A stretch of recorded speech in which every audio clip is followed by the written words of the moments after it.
નમસ્કાર, આપ જોઈ રહ્યા છો Spark Today News. Savli Desar taluka પ્રાથમિક શિક્ષકોની કોઓપરેટિવ ક્રેડિટ સોસાયટીની સાધારણ સભા યોજાઈ। વડોદરા જિલ્લાના સાવલીમાં હાઈસ્કૂલ પાછળ આવેલી ક્રેડિટ સોસાયટીની ઓફિસના પ્રાંગણમાં ડેસર સાવલી તાલુકા પ્રાથમિક શિક્ષકોની કોઓપરેટિવ ક્રેડિટ સોસાયટી લિમિટેડની 66મી સાધારણ સભા યોજાઈ હતી, જેમાં તાલુકા શિક્ષણ અધિકારી સહિતે દીપ પ્રાગટ્ય કરી કાર્યક્રમની શરૂઆત કરી હતી અને ક્રેડિટ સોસાયટીનો વાર્ષિક અહેવાલ રજૂ કરી સભાસદોની સંમતિ મેળવી હતી। આ પ્રસંગે ઉપસ્થિત મહાનુભાવો અને જિલ્લા પ્રાથમિક શિક્ષક સંઘના અધ્યક્ષ રણજીતસિંહજી પરમારે પ્રાથમિક શાળાના શિક્ષકોની ક્રેડિટ સોસાયટી ઉત્તરોત્તર પ્રગતિ કરે તેવો આશાવાદ વ્યક્ત કરી સંચાલકો અભિનંદન પાઠવ્યા હતા। આજે સાવલી અને ડેસર તાલુકા પ્રાથમિક શિક્ષકોની ક્રેડિટ સોસાયટીની 66મી વાર્ષિક સાધારણ સભા રાખવામાં આવી હતી।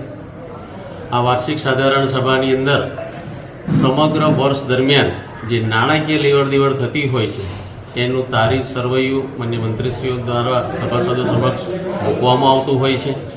સમગ્ર વર્ષ દરમિયાન જે કંઈ પણ મંડળીનો જે વહીવટ થતો હોય છે એ સભાસદો ઉપર પહોંચાડી અને મંડળીની અંદર વિશ્વાસ સંપાદન કરવા માટેનું કામ વ્યવસ્થાપક મંડળ અને મંડળીના મંત્રીઓ દ્વારા કરવામાં આવતું હોય છે। અમારા શિક્ષક મિત્રોના દર વર્ષે જે ધોરણ 10 અને 12ની અંદર જે વિદ્યાર્થીઓ હોય છે એમનું પણ સન્માન કરવામાં આવતું હોય છે, નિવૃત્ત શિક્ષકોનું પણ સન્માન કરવામાં આવતું હોય છે, પણ પૂરની પરિસ્થિતિને કારણે એ કાર્યક્રમ અમે થોડા સમય પછી રાખવાના છે। ત્યારે આપણે જોયું હશે કે સભાસદોની અંદર જે અમે આર્થિક મદદ કરી અને એના પરિવારને અને બીજા પ્રસંગોની અંદર અમારી મંડળી મદદરૂપ થતી હોય છે, ત્યારે ઉત્તરોત્તર આ મંડળી અમારી પ્રગતિ કરી રહી છે। એ માટે સૌ સભાસદ મિત્રો અને બધાને સમગ્ર ટીમ કામ કરી રહી છે।